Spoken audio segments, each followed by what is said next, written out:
Covers, the show for readers and writers and lovers of books. I'm Stephanie, and I am so delighted to be joined by authors from all over the world today.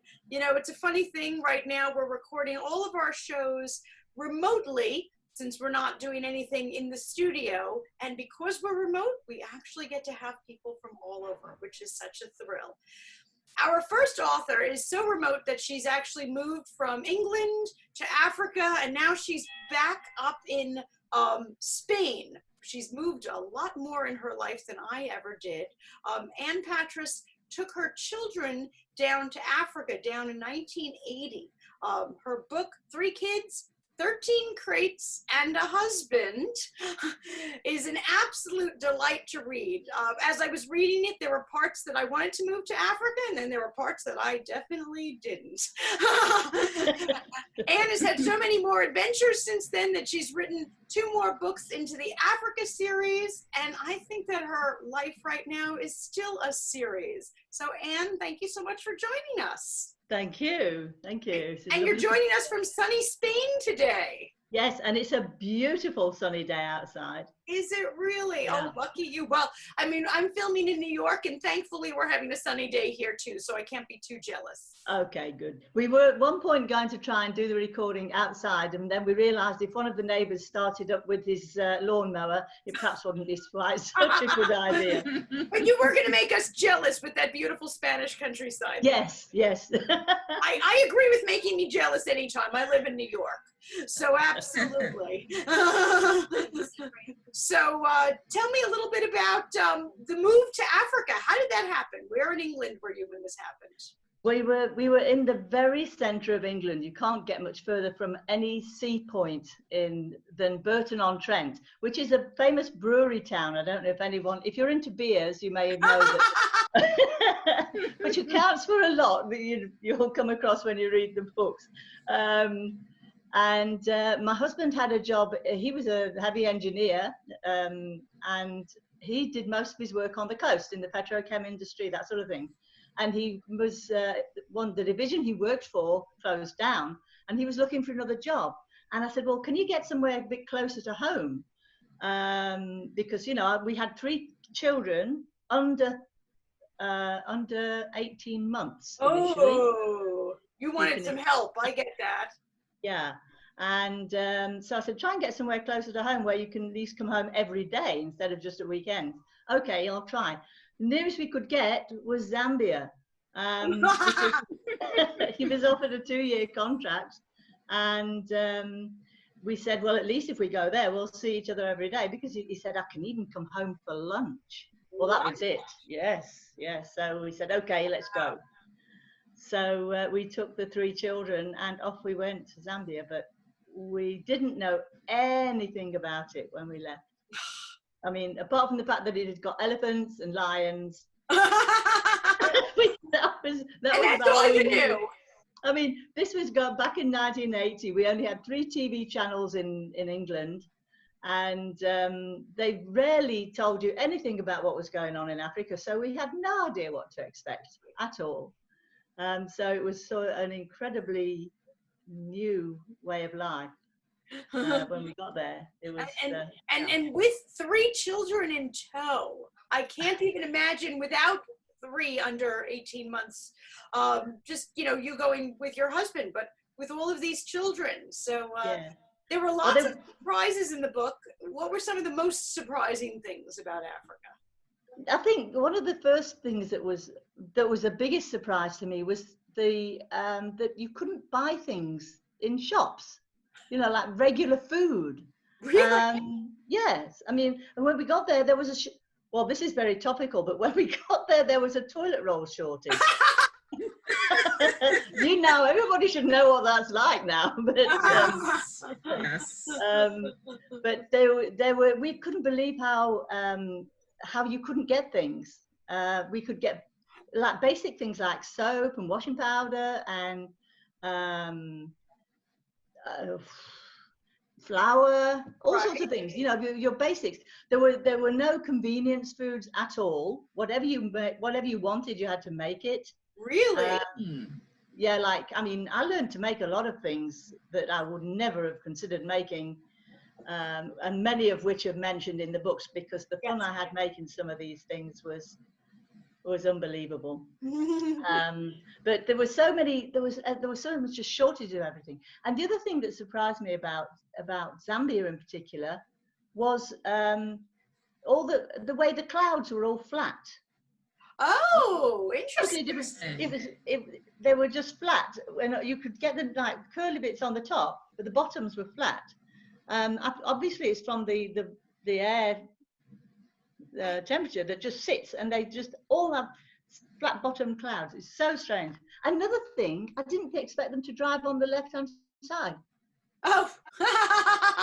They put it across the channel, so I thought driving would be on the right-hand side, but of course it was an ex-British colony, so thankfully it was ex. When we got there, it was all fully Zambianized, but right. yeah. That's interesting that one of the things you didn't know in advance was about the clouds. We never think of even asking something like that. No.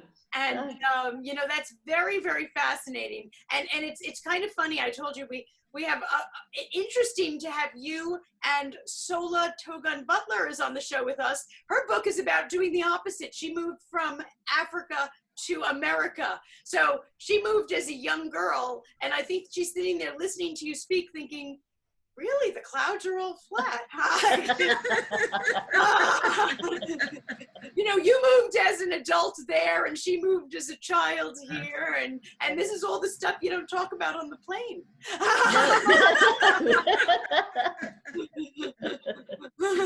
Absolutely. So now, how long were you in Zambia, Anne?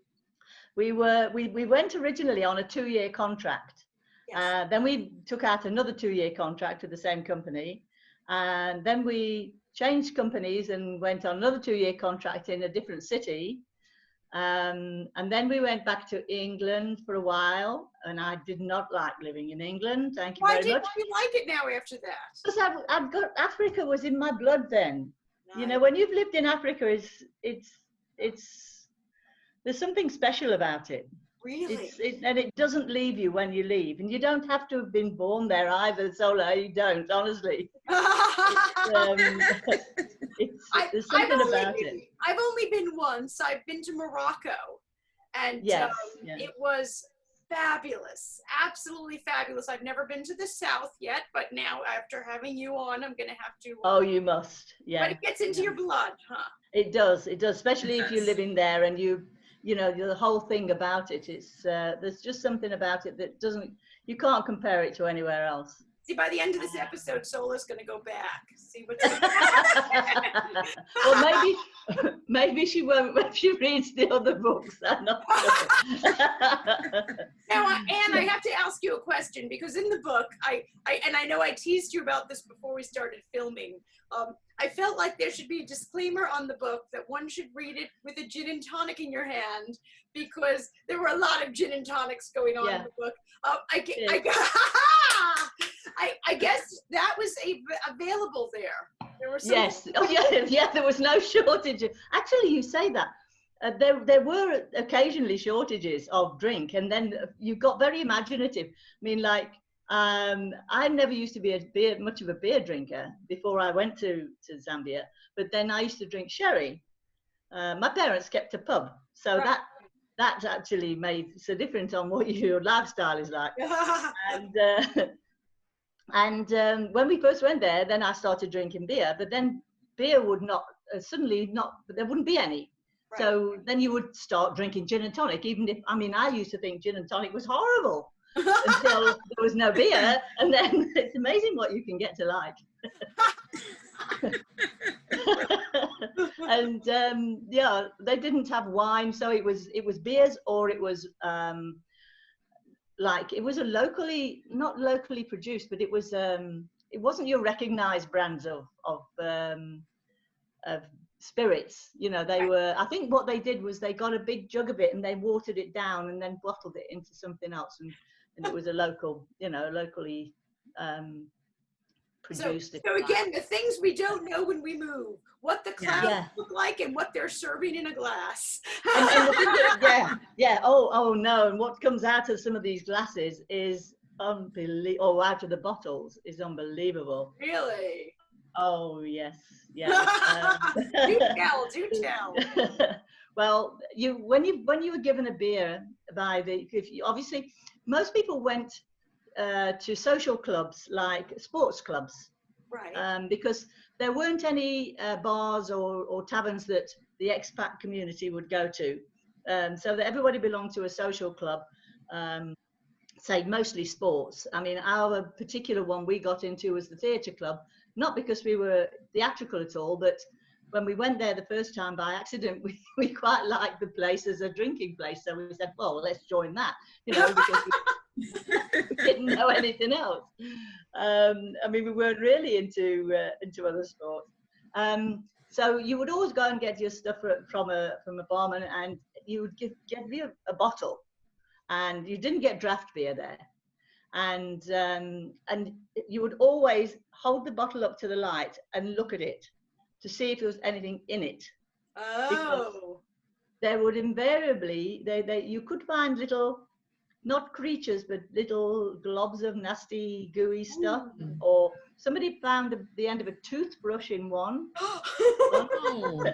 Somebody else found half a towel, a mouse's tail. Oh my goodness. And so you always had to check your beer before you started to drink it. Oh my God. And I mean, I remember I got one once after we'd been there about 3 years or more, no more, anyway, whatever.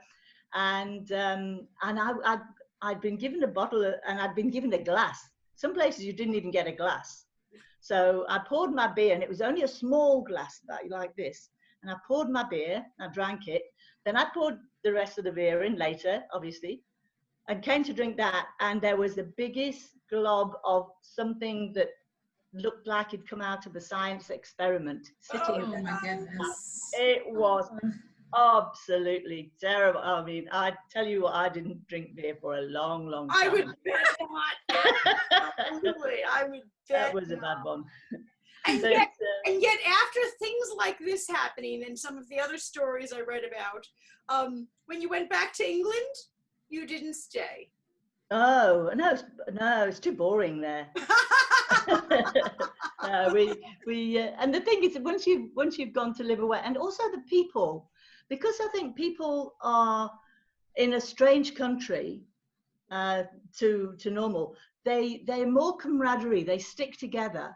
I mean, I made the best friends, apart from 2 people I can think of. All my best friends were the ones I made in Zambia. Really? Zambia and a couple in South Africa as well. Yes. Because there's just something about the way you are together. You know what I mean? It's something else. How wonderful. And you do the stupidest things. I mean, if there's some of the things we got up to, we're going on camping trips and trying to buy a car because you couldn't get. That was another thing. You couldn't buy a car. Really? No, I mean when we first moved there, and I said, how am I going to go shopping? I need a car because the shops were quite a distance from the house. And well, you won't get one here. Well, why not? Well, because nobody sells them. If they've got a car that works, they keep it. And you never saw a car sales room or anything like that. It was, I think companies had to import them. They used to bring them in from Japan, and then you'd see a whole bunch of them come in, and there'd be people clambering to get at these cars. So yeah, transport was difficult, but we latched onto we heard that somebody was rebuilding Land Rovers from scratch. Wow. Oh, that's the thing. We can go off and what we call bundu bashing. The bundu is like going out into the bush, into the open, into the nowhere. And so we thought we can go bundu bashing if we've got a Land Rover. So we have applied for this Land Rover, and it was an entire episode in itself, trying to get it, or what you wanted it made of, and what colours do you want, and it came back, and the most horrendous combination came back when I had a yellow Land Rover with a black interior and pink Draylon seat. Now, if you can imagine opening a Land Rover door and seeing pink Draylon seats, just sort of doesn't gel. You know? Oh my God. Not normal, but things weren't normal. Everything was just so much fun. Oh my gosh. A lot of it was only fun after the event, I can tell you. Really? Now you were there for, now were all the books while you were in Zambia? Yes, I'm only just starting on the South African books now. So these three are, yeah. So you were in South Africa for many, many more years. Yes, yeah, 22 years. So I don't know how many books are going to come out of that one. Now, when you wrote the book Into Africa, which is the first book of the series, yes, yeah. there were also letters in the book that you were writing home. And is that how you remember what happened? Because now if you're absolutely, yeah, I couldn't. That when I read these letters, I kept carbon copy. Can you believe? Nobody would know what a carbon copy letter is now, but I kept carbon copies of all my letters, simply because if I didn't, and I was writing to so many people, then I couldn't remember what I'd said to whom. And I didn't want to keep repeating myself or miss something out that was important to tell my parents or that sort of thing. So I kept carbon copies of everything. And now when I came to read them years later, I'm looking at them and I'm thinking, wow, I completely forgot about that. And there's so many things that came back to light.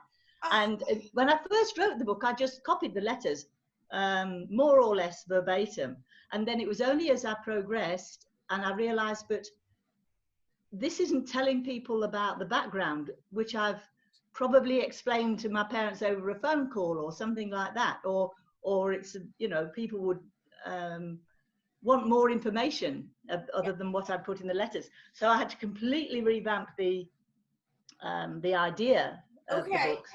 But I had a lot of help from one of the South African columnists. He gave me a bit of guidance. So I started writing it back in South Africa, but I only finished all the books when we moved to Spain. Oh, okay. So you moved here in 1980, but you didn't write the book in real time. It was much later.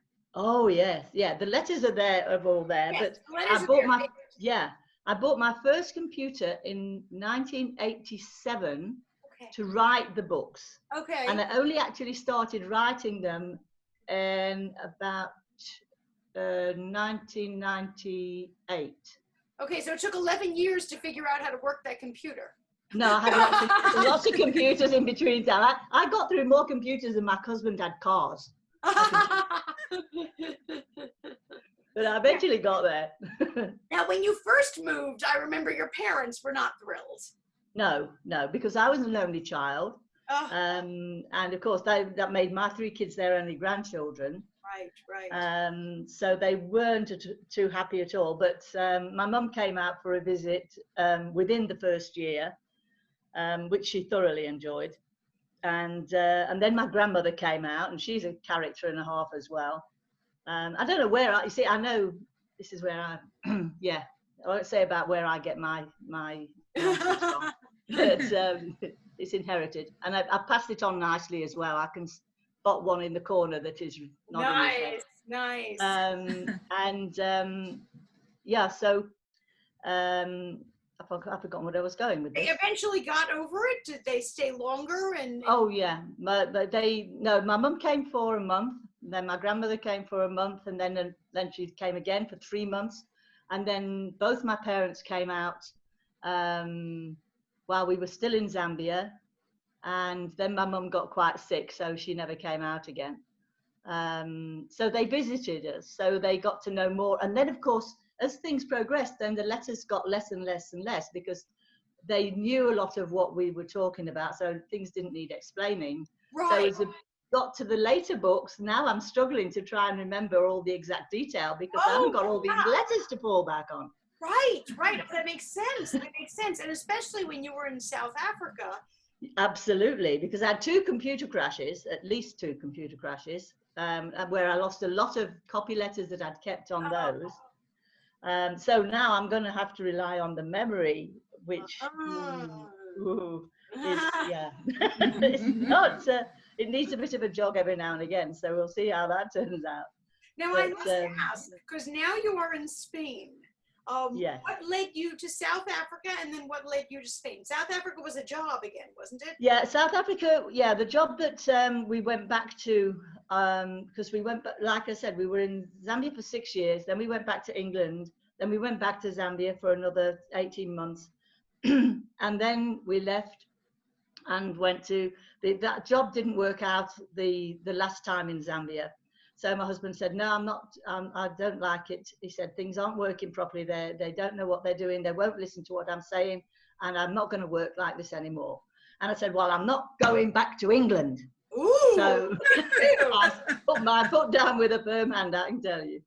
And so he said, well, what about South Africa? Shall we try that? Now, we'd been there on holiday, so we'd got a rough idea what it was like. And we knew it was changing.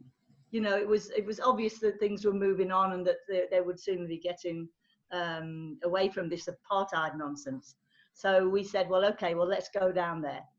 And so he went down, spent about 3 weeks looking for a job, managed to get 3 jobs offered. So Wow. when we went down, we were okay. So then as soon as we arrived, then I had to go out and find us somewhere to live.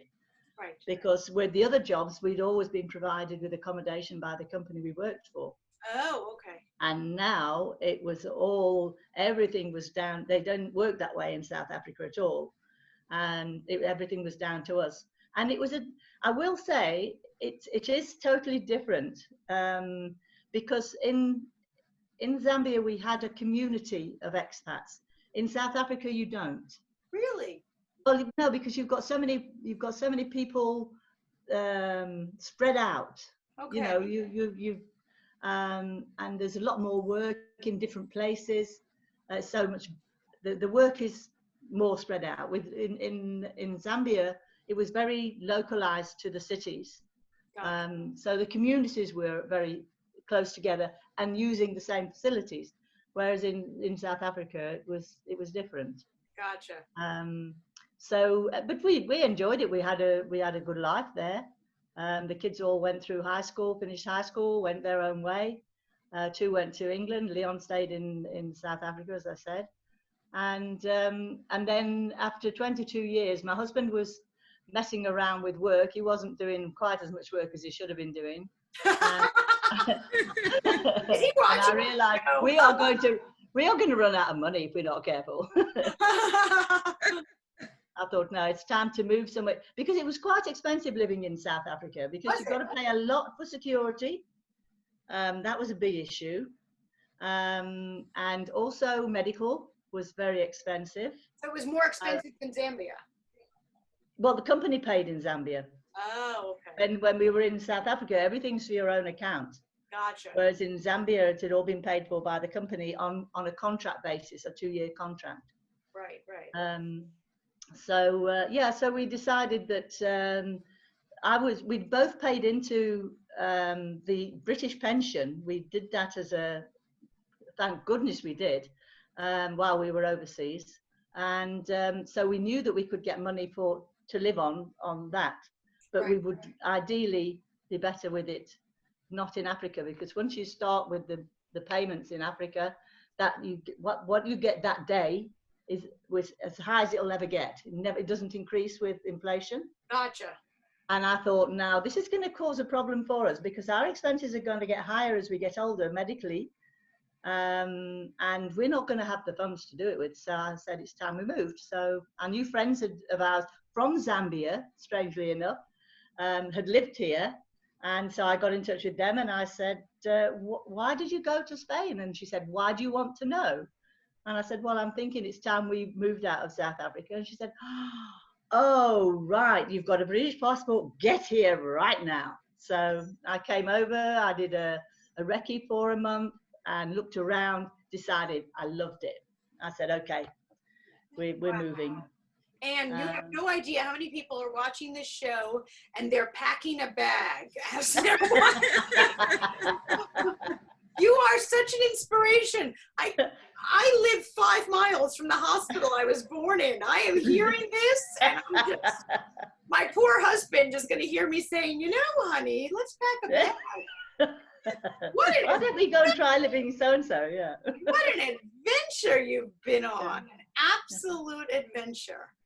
I didn't mention the fact that even before I got married, I was living in Canada for nearly a year. Really? My gosh, you have been every place.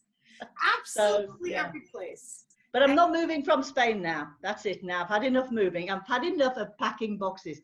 If I were to count how many times I've packed boxes, moving back, either moving house within cities or moving countries and continents, I mean, so many times, it's unbelievable. Oh my gosh. Oh my goodness. It's unbelievable. Well, but he all writes books. That's the thing. You get books out of it. Well, that's true. So now, there are these 3 books. I see them right over your head, which is terrific. The Into Africa series. Now, are there more? Are there more coming? Okay, yes, there we go. Terrific. Now, these are all in Zambia, and now you're working on the South Africa books. Yes, yes. I started, I'm almost at the end of chapter 2 at the moment. Okay. So that's as far as I've got. All right. Well, because it's so beautiful in Spain, she doesn't even want to sit indoors and write a book anymore. Oh, I write it. No. I've got different offices. I've got an office outside the dining room.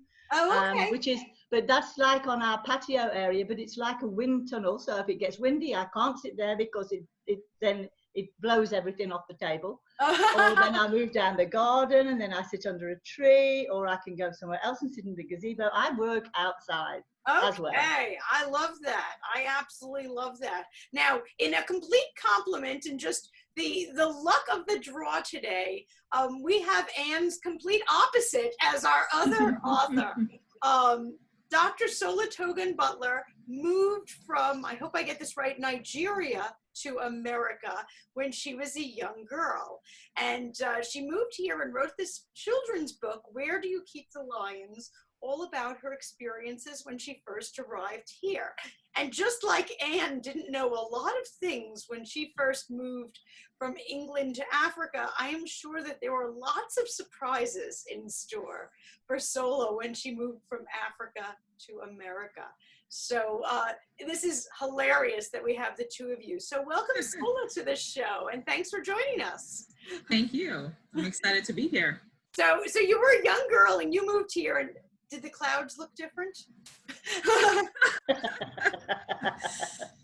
No, I would say the clouds look the same. But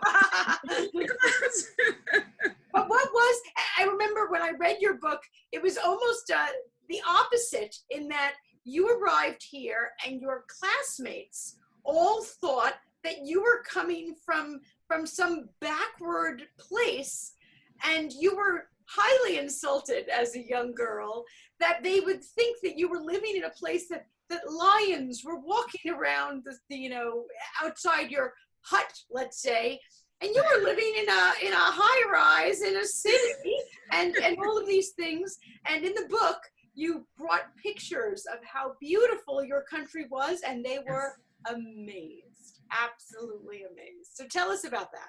Sure.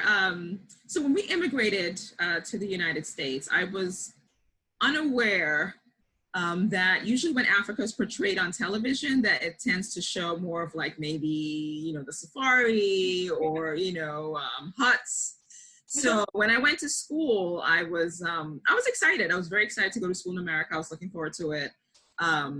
But what really surprised me was just the questions that my classmates were asking me. I wasn't sure where the questions were coming from. So the title of the book, Where Do You Keep the Lions? That was the question that I would say stayed with me the most. Yes. Because I was just baffled, and I just remember that awkward moment where we looked at each other like they're at the zoo, Where else would they be? Exactly. They're not roaming the streets. Like it's, it'd be very dangerous, in a situation like that. So for me, even now as an adult, I still get a lot of the same questions when it comes to, the continent. And I got to understand pretty early on maybe about 6 months to a year after being in the United States that, you know, when Africa is shown on television, that's what you tend to see. You're not likely to see like the cities or, you know, high rises and, you know, things like that. You tend to see more of like the more primitive side of Africa. Right, right. Well, we all have a tendency to have a very narrow view of the world. And that's why I'm so thrilled that the two of you are here to broaden our view. While I tease that I've never moved 5 miles from where I was born, I do travel a lot. And I find when I travel around our own country, because I live in New York City, generally the question I get when I mention I'm from New York is, so how many times have you been mugged? As if all we do here is get mugged. I think none. Right. Exactly. But you're absolutely right that people have a very narrow view. Admittedly, I've been to Africa once in my life, and except for the part that I've been to, I might have thought the rest of it looked a little bit like what I see on all the nature shows. That's what they show in America. They show the nature shows. They don't show that you have cities and industry and people living in high rises and everything is modern. They don't show that. Exactly. So I felt like, you know, at the time, like I said, I didn't understand where the questions were coming from. You know, now I do. And it took me, like I said, about a year or so to figure it out. Like Africa's always shown like the primitive side. So that's when I started. Not long after that, I started kind of doing challenging myths about Africa, where I would go to schools. I still do it till today, just to kind of show people a different perspective on the continent than what they see, you know, on television. Well, I think that is phenomenal because Africa is it the second largest continent? And it is Yes. enormous. And when you look at it and realize, and we tend to lump Africa like it's a country. It's not a country. It is the second largest continent, and there is as big of a difference between, you know, the various countries in Africa as there are the countries. We're used to that there's a difference between, say, Germany and Spain. But Right. we tend to think that all nations in Africa are the same, and it is what we have seen on a nature show. And, you know, you are really an ambassador for what is a huge percentage of the world. Right. Absolutely. Because I'm from Nigeria, and it's not uncommon for someone to come to me and say, oh, you know, I heard this is going on in Senegal. What's going on? Then I'm like, well, I'm from Nigeria. I don't know. I have no idea what's going on. I have no idea what's going on in Senegal. So it's like they fail to realize that there's 54 countries. And even within countries, there's so much diversity. Yes. Like, for example, I'm from the ethnic group, the Yorubas. One of my friends is Igbo. So when I speak to her in English because she doesn't speak Yoruba and I don't speak Igbo. Because Nigeria was a British colony until the 1960s, so the main language is English. So even within the same country, you have different ethnic groups that have, you know, different languages, different traditions. So just imagine the continent itself, how big that is, Right. you know. So I get that a lot. When something is happening in another African country and somebody's asking me about it, I'm like, well, I'm from Nigeria. It's like asking somebody who is in Germany about what's going on in France. So I try to kind of use that comparison so people understand, you know, that perspective. And we have a tendency, certainly I know this in America, I don't know, Anne, if this happens in Britain or Spain or any of your other places, but we do call Africa, you know, our movies are, you know, about Africa. Our songs are about Africa. If there is a famine in Africa, we figure everyone in Africa. Everybody's got it. Everyone's got it. And just like people think I'm getting mugged here, that's just not the case. No. You know, and it's, I think that part of our problem, I won't speak for my children, but all the names of the countries were different when I was in school. And even the very names of the countries have changed over time.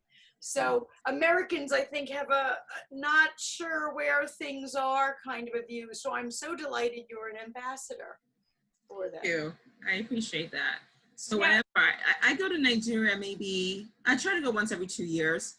I was in Kenya last year, and what I do is I take pictures and I make them part of my presentation. And it's always amazing to see the look on people's faces when they see a different side of Africa. The one that always gets the biggest reaction is Kentucky Fried Chicken and a pizzeria, because they don't believe that we have that in Africa. So I always get like this gasp from the audience, like, "Oh wow, you have that there," you know. So it's an interesting reaction when I do the presentations. Now, what do you do in your work? You could be a travel agent, by the way. You could be an ambassador. I know you're not either of those things. No, I'm an assistant professor at St. Joseph's College in the Human Services Department. I also have my own private practice, which is Butterfly Counseling Services, where I provide mental health services to, individuals, couples, and families. So those two keep me very, very busy. Absolutely. Very busy.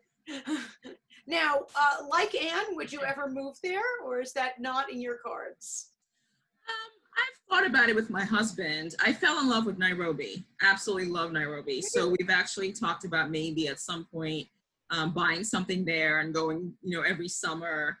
And just like Anne had said, Africa is always in your blood. I can't be out of the continent for too long.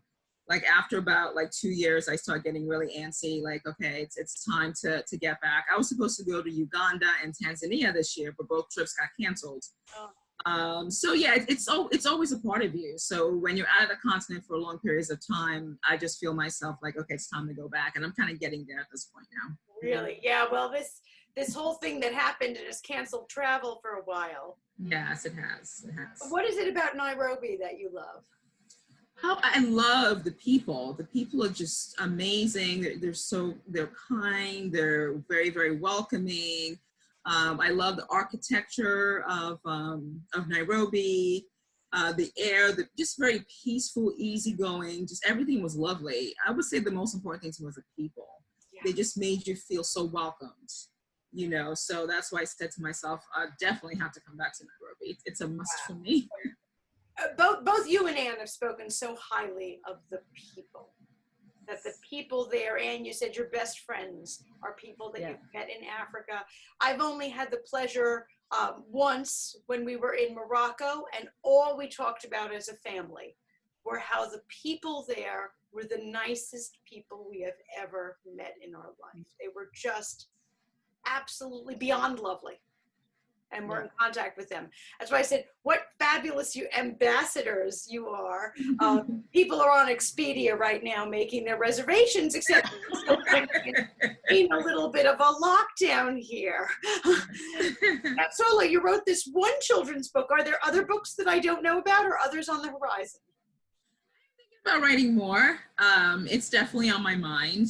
It's just that my schedule's really hectic. I just started my private practice. It's been getting busy, but I'm just thinking maybe about writing the impact that with COVID-19, just as a mental health professional, the impact of children, and, different techniques that parents can use to help their kids cope, with some of the anxiety and uncertainty when you're living under a pandemic. So that's been on my mind as something to write, but I do plan on writing more children's books just because I enjoy it, and I love kids, and I love how they, interact with books and, enjoy reading them and love the pictures and have a lot of questions. So definitely something I'm planning to do in the next year or so. Well, a book about the anxiety induced by the virus, I think, is so important. And you as a mental health professional, I can't even imagine how busy you must be right now. Yes, extremely busy, a lot of referrals. I have 2 new therapists that joined the practice just to help with a lot of people who are coming in, a lot of people on the front lines, a lot of children who are feeling very anxious, and of course, a lot of parents who are unsure in terms of how to help their children cope, with their anxiety. So I have to say, for a lot of mental health professionals, we are extremely busy. I can, at this point, yes. I know this has absolutely nothing to do with the book you wrote, but could you give us any advice as a people, because it is such a difficult time? And I think of parents constantly. My own children are older, and I think, goodness, if I had, little ones right now. I can't even imagine how I would be managing. And Anne, I think about you in a foreign country with all those little children. You've faced adversity with young children, faced something new. This pandemic is totally new for all of us. So what could you tell us that maybe we can use as a starting off point towards healing? Absolutely. I think it's important to stay in contact with family and friends. So that support is important because right now, even though we cannot be with them physically, we can stay in contact with them, either via phone, via Zoom or FaceTime, extremely important. The other thing that I encourage people to do is what we call bottom-up techniques. And bottom-up techniques are techniques that we can use. We go through the body to calm the brain. So when we're anxious, our brain is anxious. So how do we calm the brain? So I always encourage people to do things like deep breathing can be a great exercise to use. Some people want to do yoga, meditation, praying, whatever you can do to kind of bring down the anxiety is very, very important. With young kids, we have different activities called Where Do I Feel? So kids are able to, they have a stick figure and they can kind of show you what parts of their body they feel different emotions, like anger or anxiety or fear, and kind of talking with them about that, creating that platform for them to share what they're feeling, and implementing those techniques. Like I always tell my kids, let's do some deep breathing. We have exercises such as butterfly tapping, where you put your hand like a butterfly and you tap right here and you take deep breaths. The other thing is to anchor the mind. I tell people, think about something that you want to do once this is over and kind of anchor your mind to that. And that gives you something to look forward to. Yes. So maybe, 2 weeks, I'm going to go to the beach, anchor your mind towards that. Right. So the different techniques that we work with our clients and with children to help them reduce symptoms of anxiety. Fantastic. And one thing you didn't mention, but it's obviously between the lines here, is seek the help of a mental health professional, that they are trained to be able to help with this, that this is a situation unlike anything we have ever experienced as a generation, as a society here, and that there are people like Dr. Togun who are trained and experienced in this, so you do not have to be alone in your anxiety or anything else that's going on.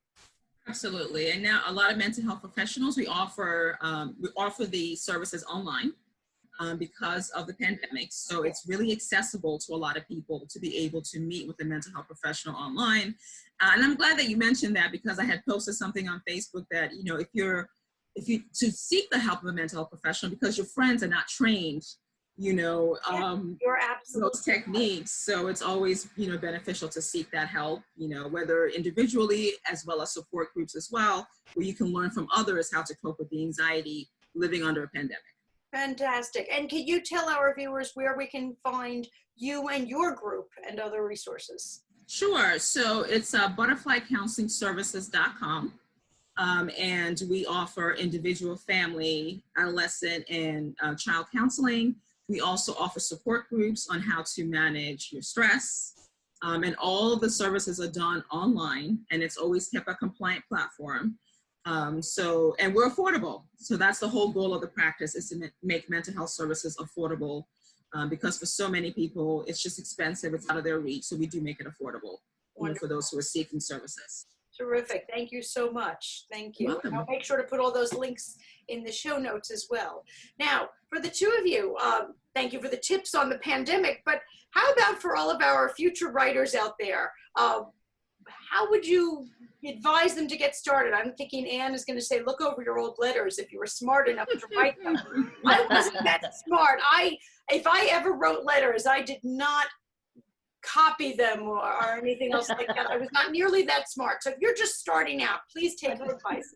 What other pieces of advice, Anne? I've never met anybody else who made copies of them either. I think that's fabulous. Oh, I'm hearing you speak thinking, I should have done that. And I know one of the things that I'm very bad at, they always tell writers, and we should tell our writers out there, to journal, to keep notes. Oh, yes. That's such a valuable thing that I never did either, by the way. Neither did I. But you kept notes of all of those letters, so it was like a journal. Yeah. When you were describing how you had them on carbon paper, and I remember carbon paper. The way you kept carbons, and I was picturing that your hands were probably getting all dirty from the carbons. Oh, yes. I was picturing that you had a huge box of carbon copies of all of these letters, and that was your journaling. Yes. Yeah, I suppose it was in that respect. Yes, definitely. It really was. And I could hear from your describing that as time went on, your letters might have either become less detailed because you had filled in all the details, or maybe your arm was just tired. I'm not really sure. It's a good job I could type fast. That's all I can say. But now that you are writing about other events like in South Africa and such, you don't have as much to draw upon, which has really been rough for you. Yes, indeed. Yes, I've got a few bits and pieces, and sometimes I'll ask the kids, can you remember so-and-so? And they'll have vaguely. Well, that's vaguely is no use. I don't need vaguely. But no, I would say if you think if you've got a story that you think would entertain somebody, whatever it is, whether it's something you've an experience that you've had that you've learned from, or whether it's an experience you've had like me that's been mostly fun, although obviously there were things that happened that weren't fun, and had to be included, because the one thing my books are about us, about our family.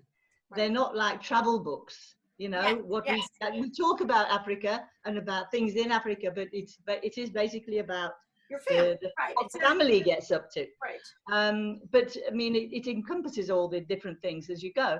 But if you've got something that can entertain somebody else, or even if you just want to do it for your own kids, right.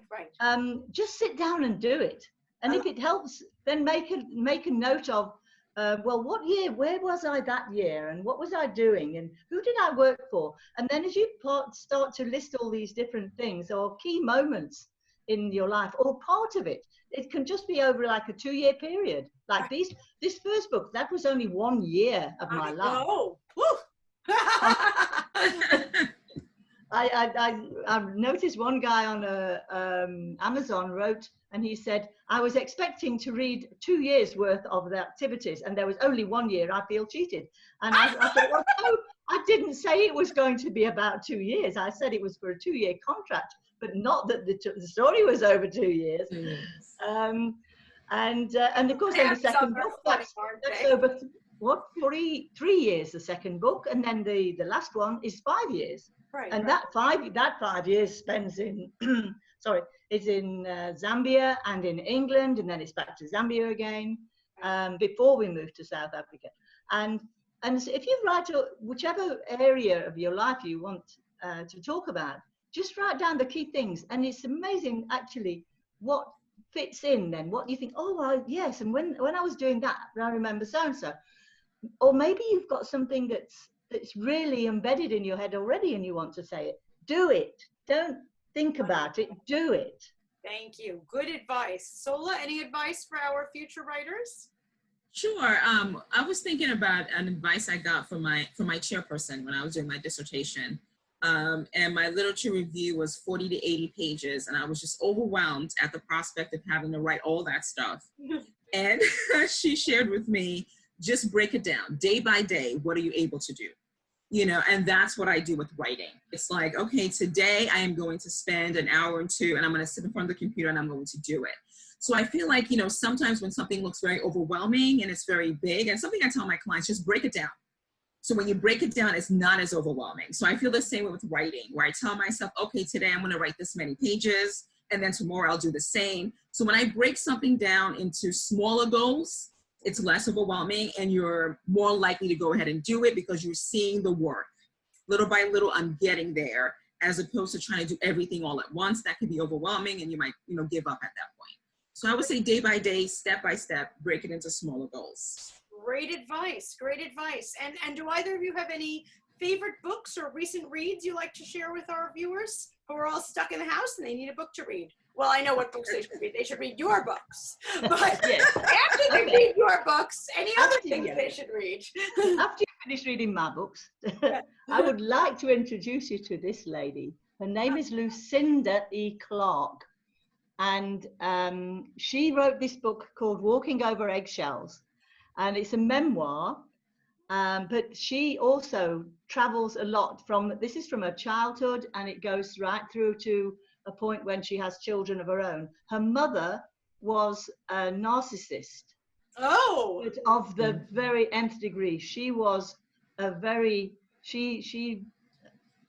Lucinda's life could have been hell if she'd let it happen. But she had so many ups and downs as a result of her mother's actions and ways, and then she went and married a guy who she describes as a Walter Mitty type character, and they went everywhere. They went to Africa. They lived in 5 different countries in Africa, because each time he said he was going to succeed at doing so and so, and then as usual it just sort of crumbled away, and then they had to move and they went to something else. And she's got so much to say, and she really is an excellent writer. Right, and hopefully we're going to have Lucinda here on the show too. I hope so, yes. Absolutely. Because she can tell you about everything she's done. But I mean, she's done memoirs, she's done novels, she's written 5 novels. She's we darn well better get her on here then. Yeah, she's got a lot. So yeah, fabulous. That's my favorite book. And Sola, any favorites you want to share with us? My favorite book would be Americana by Chimamanda Adichie. She's a Nigerian author. I love her books. I've read all of it. What really resonates with Americana is she talks about the experience, again, of being an African immigrating to the United States as an adult woman, and some of the experiences that she went through.